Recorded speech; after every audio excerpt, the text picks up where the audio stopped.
Yes, once again, mga minamahal. Tayo pinagpaan ngayon ang makinig sa banal na salita kay Brother Lauro Budoso na walang bawas, walang dagdaga, walang pagkapilipit at walang sariling gupaliwanaga. Sa araw na ito ating pong pag-usapan ang patungkol sa mga tanong na ang Diyos ba ay bumababa sa lupa? Yung Diyos Ama, yung tinutukoy niya siguro, no? Sigurado na yun ang Diyos Ama, ang kanyang tinutukoy.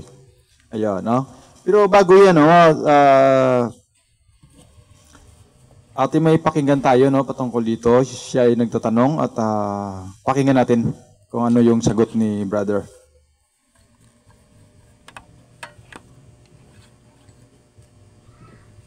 Ang Diyos po ba nung araw po bumababa rin po sa lupa? Ang Ama kahit kailan hindi bababa sa lupa. Ay, hindi po. Yung Ama, O yung Ama po? oo. Kasi ang lupa, tuntungan ng kanyang paa. Paano siyang bababa? Basahin natin. Ay naman. 5:34-35. Tatagpuat sinasabi ko sa inyo, huwag ninyong ipanumpa ang anuman, kahit ang langit, sapagkat siyang luklukan ng Diyos. Yung langit pala, luklukan niya eh. Upuan niya yun. No? Tapos, Kahit ang lupa, sapagkat siyang tungtungan ng kaniyang mga paa. o paano siyang bababa? Eh yung paa niya nakatungtong na rito. Akala kasi nung iba, ang Diyos ay isang bagay na napakadaling maunawa. Hindi eh. Napakadakila nun eh. Hindi natin mapiperceive o maiisip yung kanyang kabuuan. Ngayon, ang bumaba sa lupa, yung kanyang anak, basahin natin ang Efeso 4:8. Ito po ang sabi ko sa talata. Kaya't sinasabi niya na umakyat siya sa itaas ay dinala niyang bihag ang pagkabihag at nagbigay ng mga kaloob sa mga tao. Ngayon ito. Ayan, ha? Ang sabi niya doon, ulitin ko lang, kasi yung nagtanong, sabi nung nagtanong, ang Ama ba bumababa sa lupa? Yung sagot ni Brother, ang Ama kahit kailan. Kahit kailan hindi bumababa sa lupa. Yun, parang bilib na bilib pa yun. Parang kasi yung nagsagot na ang lupa ay tungtungan ng kanyang paa. Parang nagtawanan pa sila, no? Nagpalakpakan pa. Pero yung mga sagot ni Brother, patungkol kay Kristo, yung Matthew chapter 5, verse 34-35, basahin natin. Ayan, no? Matthew chapter 5, verse 34-35. Efeso 4:8, kag John 3:13. Yung patungkol to kay Kristo lahat ng kanyang sagot. Lahat ng kanyang sagot ay patungkol kay Kristo, hindi patungkol dun sa Ama. Kung bumababa ba sa lupa ang Ama, ang Amang Diyos. Yun. Pero yung mga sagot niya, binabasa nga niya, pero patungkol kay Kristo. O hindi patungkol dun sa Ama. Kasi yung nagtanong tingnan mo. Dalawa tong tanong ay yung sagot isa lang. May na konti yung isang sagot, isa pang tanong pala. Basahin ko muna yung mga sagot ni Brother. Matthew chapter 5, verse 34-35. Tatapat sinabi ko sa inyo, huwag ninyong ipanumpa ang anuman, kahit ang langit, sapagkat siyang luklukan ng Diyos. Kahit ang lupa, sapagkat siyang tungtungan ng kanyang mga paa. Kahit ang Jerusalem, sapagkat siyang bayan ng dakilang hari. Yan. Kaya sabi niya, kahit kailan, hindi bumababa sa lupa ang Ama. Kaya ito daw yung sagot niya kasi tungtungan ng kanyang paa. Yan. Ito pa. Sa Efeso 4:8. Efeso 4:8.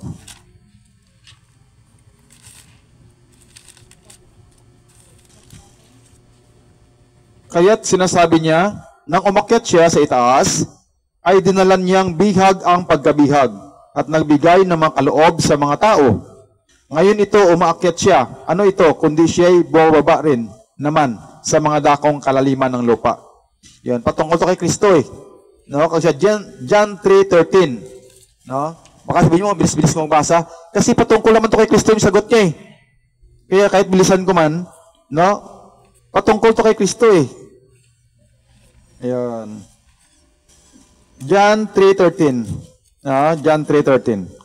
At walang umaakyat sa langit, kundi ang nanggaling sa langit. Sa makatuwid bagay ang anak ng tao na nasa langit. Patungkol to kay Kristo eh. Ulitin natin yung tanong, ang ama ba ay bumaba sa lupa? Yan, ang sagot ni Brother, ang ama kahit kailan hindi bumaba sa lupa. Yan, tignan natin yan. Sa Acts chapter 7, tignan natin, sagutin natin ito kung kailanman, kung hindi bumaba sa lupa ang Diyos Ama. Yan. Sa Acts chapter 7, tingnan natin kung hindi nga bumaba. Chapter 7, verse 32 to 34.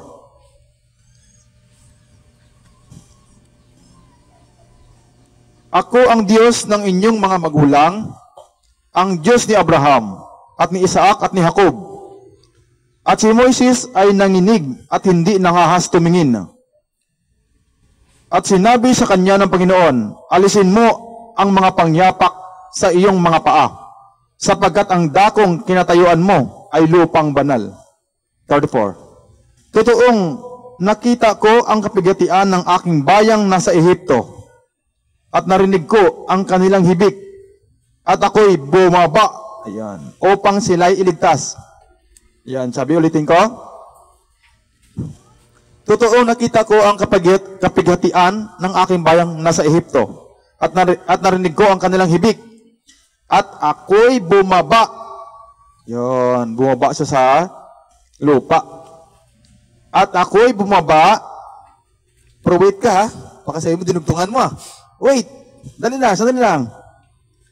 Totoong nakita ko ang kapigatian ng aking bayang nasa Ehipto, at narinig ko ang kanilang hibik, at ako'y bumaba upang sila'y iligtas. At ngayoy, halika, susuguin kita sa Ehipto. Ang Moises na ito, na kanilang itinakwil, na sinasabi, sino sa iyo naglagay? Ito. Hanggang doon na lang, no? Ayan. Kaya yung sabi dito, ako'y bumaba upang sila'y iligtas. Ayan. Kaya yung sabi dito, ako'y bumaba upang sila'y iligtas. Tapos ngayon, siyempre sabihin mo, i-prove yan.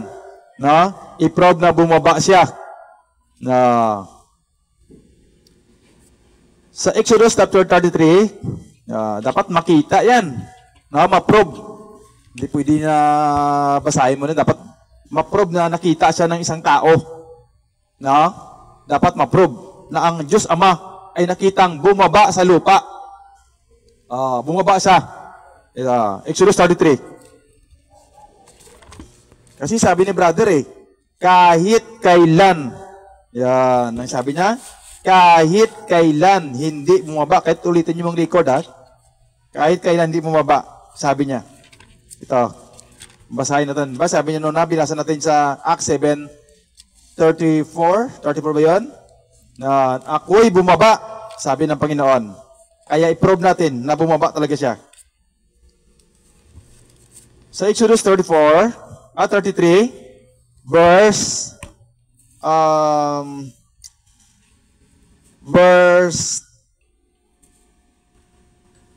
20. Sa 18 to 23. At sinabi ni Moises, ipakita mo sa akin, idinadalangin ko sa iyo ang iyong kaluwalhatian. Yan, gusto ni Moises makita ang kaluwalhatian ng Ama. At kanyang sinabi, aking mapangyarihin ang aking buong kabutihan sa harap mo, at aking itatanyag ang pangalan ng Panginoon sa harap mo, at ako'y magkakaloob ng biyaya sa kaninumang aking ibig pagkalooban, at ako'y magmamaawain sa kaninumang aking ibig kaawaan. Kasi nag-request si Moises na ipakita mo sa akin, idinadalangin ko sa iyo. Yan, gusto ni Moises makita ang Panginoon, ang Diyos, ang Amang Diyos. 20. At kanyang sinabi, hindi mo makikita ang aking mukha, sapagkat hindi maaaring makita ako ng tao at mabuhay. At sinabi ng Panginoon, narito, may isang dako sa tabi ko. At ikaw ay tatayo sa ibabaw ng batong iyan. At mangyayari, kasi gusto talaga ang request ni Moises, gagawin ng Ama.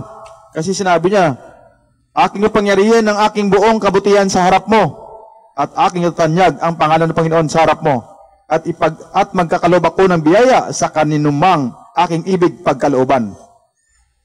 Yan. Kaya ang request ni Moises, magpakita ang Ama. Ayan, ito na. At kanyang sinabi, hindi mo makita ang aking muka. Hindi makita ang muka ng Ama. Sabagat hindi maaaring makita ako ng tao at mabuhay. Pag nakita mo mukha ng Ama, mamatay ka. Kaya nga sinabi siya dyan sa John 1:18, walang tao na nakita kailanman sa Diyos. Kasi mamatay siya. Kaya sabi dito, at kanyang sinabi, ulitin ko, hindi mo makikita ang aking mukha, sabagat hindi maaaring makita ako ng tao at mabuhay. At sinabi ng Panginoon, narito, may isang dako sa tabi ko, at ikaw ay tatayo sa ibabaw ng batong iyan. At mangyayari, na samantalang ang aking kaluwalhatian ay dumadaan, na aking ilalagay ka sa isang bitak ng bato. At tatakpan kita ng aking kamay, hanggang sa ako'y makaraan, at aking aalisin ang aking kamay, at iyong makikita ang aking likod, datapwat ang aking mukha ay hindi makikita. Yan, Kaya ang Panginoon ay bumaba sa lupa. Nakita ni Moises ang kanyang likod, pero ang kanyang mukha ay hindi, kasi tinakpan ng Panginoon ang kanyang, ulitin ko na lang pagbasa, sa 21, at sinabi ng Panginoon, narito, may isang dako sa tabi ko, at ikaw ay tatayo sa ibabaw ng batong iyan, at mangyayari na samantalang ang aking kaluwalhatian ay dumadaan, na aking ilalagay ka sa isang bitak ng bato, at tatakpan kita ng aking kamay, hanggang sa ako'y makaraan. At aking aalisin ang aking kamay, at iyong makikita ang aking likod, at iyong makikita na prove na bumababa ang Ama. Pero sabi ni brother, kailan may hindi bumababa sa lupa ang Ama. Yan, kaya sabi rito, tatakpan kita ng aking kamay hanggang sa ako'y makaraan, at aking aalisin ang aking kamay, at iyong makikita ang aking likod. At iyong makikita ang aking likod, datapwat ang aking mukha ay hindi makikita. Yan. Kaya si brother, sabi niya, ulitin mo ng konti. Ayan. Kaya sabi niya, kailanman hindi bumaba. Ayan. Pero sabi sa Acts 7:34, ako'y bumaba. Ayan. At doon na nakita ni Moises ang kanyang likod. Ayan. Ulitin natin konti. Ang Diyos po pa nung araw po, bumababa rin po sa lupa. Ang Ama kahit kailan, hindi bababa sa lupa. Yan, ang sabi doon, kaya sagot niya, ang Diyos Ama ay hindi bumaba kahit kailan na. Yan. Pero bumaba, Kasi sabi ng Ama sa Acts chapter 7 verse 34, ako'y bumaba upang sila'y iligtas. Ayan. At yun nga, nakita ni Moises. Kasi pag hindi ko binasa, siguro na nakita, masinga sabi mo, sabi niya lang yan. Pero na-probe na si Moises ang nakakita. Kasi sabi niya dito, sa 19, kasi nag-request si Moises sa 18 Kag sa 19, basahin natin. At sinabi ni Moises, ipakita mo sa akin, idinadalangin ko sa iyo ang iyong kaluwalhatian. At kanyang sinabi, aking papangyarihin ang aking buong kabutihan sa harap mo. At aking itatanyag ang pangalan ng Panginoon sa harap mo. At ako'y magkakaloob ng biyaya sa kaninumang aking ibig pagkalooban. At ako'y magmamaawain sa kaninumang aking ibig kaawaan. At kanyang sinabi, hindi mo makikita ang aking mukha, sapagkat hindi maaaring makita ako ng tao at mabuhay. At sinabi ng Panginoon, narito, may isang dako sa tabi ko, at ikaw ay tatayo sa ibabaw ng batong iyan, at mangyayari, na samantalang ang aking kaluwalhatian ay dumadaan na aking ilalagay ka sa isang bitak ng bato at tatakpan kita ng aking kamay hanggang sa ako'y makaraan. At aking aalisin ng aking kamay at iyong makikita ang aking likod. Datapwat, ang aking mukha ay hindi makikita. Bumaba ang Ama. Yan, ha? At na-prove natin na bago natin nabasa na nakita ni Moises ang kanyang likod. Pero hindi makita ang kanyang mukha. Yan, isa pang patuloy kayo sa pakikinig, no? Sa ang banal na salita. Para tayo matuto, no? Ng mga aral ng patungkol sa Panginoon nang walang bawas, walang dagdaga, walang pagkapilipit at walang sariling pagpapaliwanag.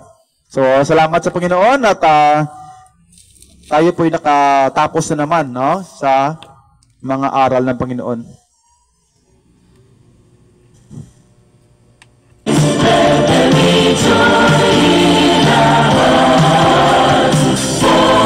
Yes, salamat sa Panginoon.